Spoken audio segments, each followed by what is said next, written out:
Hahanap ka ba ng sulit na bulaluhan, budget meal, Instagrammable, magandang view, sobrang gandang view,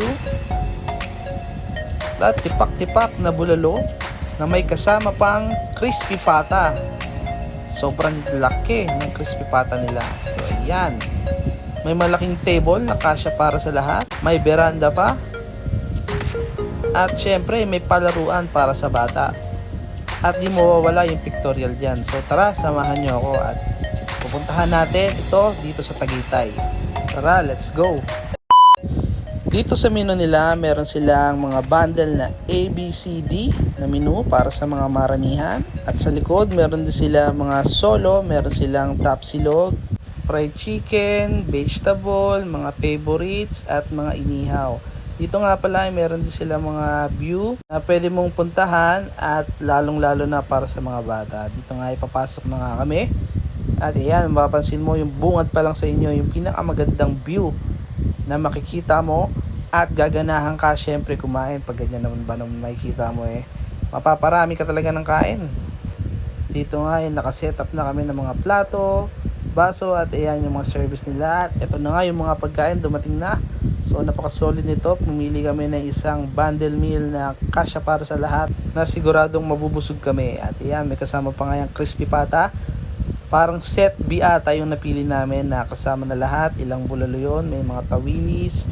At ayan yung bulalo. Nasa 5 pirasong bulalo ata yan. Tapos meron pa dyang sisig. And ayan, napakarami niyan.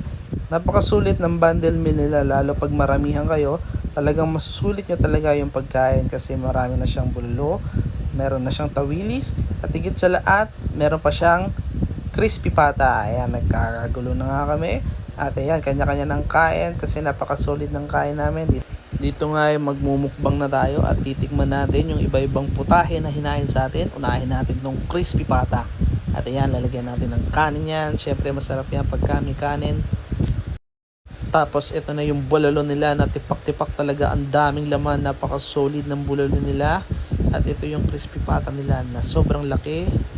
Halos na sa isang dangkal yung laki niya, kaya napaka-solid ng bundle meal pag maramihan talaga kayo kasi may mga kasama siyang ganyan na crispy pata at iba-iba pa. At ayan, nagmukbang na nga tayo, tinesting na natin yung mga ibang pagkain dyan at titingnan natin yan. So ayan, napakasarap no?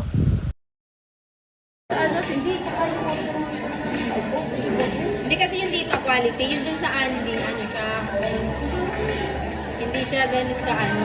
Tatlong picture. Tapos yung kanin na lang dun sa oil. Okay. Eh, paano balot sa kulo? Ikaw dito, tingin sa camera. Dapat pala din pinapasok yung Kabayad pa ang dada mo. logad na. Katayin na ng iba. Ay nga, hindi ka Ayan na nga, tawilis naman ang titingnan natin. Kaya yung lagayan. Plastic. Hindi may plastic. Okay. Hindi, kaya nga ino. Ayun eh. Okay na, busog-lusog mo na. Tapos, ano naman natawag dito? Baka pwede tayo na lang magbabalot.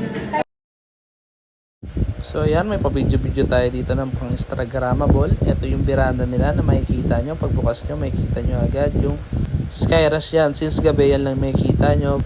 Pero pag umaga, napakaganda ng view dito. Makikita nyo yung Taal. So meron pa nga pang helicopter yan. At ayan, naubos na nga namin yung pagkain. So napakasarap at napakasolid. May naiuwi pa kami. Naka-Sharon Cuneta na kami. At dito na nga nagkahulaan kung magkano yung babayaran namin at kung sino yung magbabayad. So ito na nga. Pinakamalayo siya yung... Pinakamalapit siya yung pinaka-ano. Sa akin. Pinakamalapit siya sa ating 6.5. Ito magbabayad. Ikaw nagsabi 6.5. 7. Hula. Hindi naman wala. 81. Ayoko manghula. Wala, talo ka kagad. 6.5 yung set day. Hindi, dapat eksakto. Talo-talo ka na. Plus chop suey pa. 3. Scripted to eh. Ano sa'yo? Pinakamalapit siya yung magbabayad ba? O, ikaw na magbayad. At after nga namin kumain at magbayad, so pumunta na kami dito sa mga place nila na pwedeng pagpicturean, lalo na ng mga bata. Ayan, napakaganda dyan, oh. Pwede magpicture dyan, lalo pag ganitong oras ng gabi. Napaka-solid ng view. Napaka-instagrammable at meron pa tayong pa-helicopter sila dyan. Pwede sila tayong mag-picture-picture dyan. nauna na nga itong chikiting na to. Sige nak, iuwi natin yan ha. Italagay natin sa bag para magkasya. At gusto niya rin dito magkaroon ng pakpak. Ayan, mag-picture daw siya dyan. Siyempre maraming nakapila. Dito nga sa may taas nila, pwede tayong maglaro-laro dyan, lalo na yung mga bata. Meron dyan mga siso. Pero mas maganda rin to pag umaga kasi kitang-kita yung taal dyan. Napakaganda. Meron din dito silang mga pictorial na view. Ayan, yung mga ganyan. Pwede ka mag-picture dyan dito sa mga pambata. Meron din silang siso. Ayan, tuwan-tuwa. Napakasulit ng pinuntahan namin to kasi lahat naman nandito na. Hindi ka nalalayo pa kasi pagkakain mo, pwede kang umakyat sa taas. At ayan, magpa-picture-picture ka at mag-play yung mga bata. At hindi talaga tayo mababagot dito kasi yung ganda ng view nila. Pinaghandaan talaga nila at ginastusan para syempre dayuhin ng tao. Ayan, napakaganda niyan. Meron din dito nagpipicture. Pwede tayong makisuyo dyan kung gusto nyong pumunta dyan. May nagpipicture naman dyan. Ayan, yung mapapansin nyo. Meron tayo ditong parang mga set ng view at yung kahatapat niya yung pwesto ng magpipicture. Ayan. Dito nga ay bagong tayo ata itong bago nilang robot na malaki. Pagdating dito, meron silang mga lipahat dyan. Ito na nga yung batang makulit. Go there! Yes, go there! No. Picture ako kayo ni Dada. Dali. Picture tayo dalawa. Dali. Dali. Kunin. After nga nyan at nag-Starbucks muna kami at nanlibre muna si Madam Eugene. So ayun lang at sana pumunta na rin kayo at sulit na sulit ang punta nyo.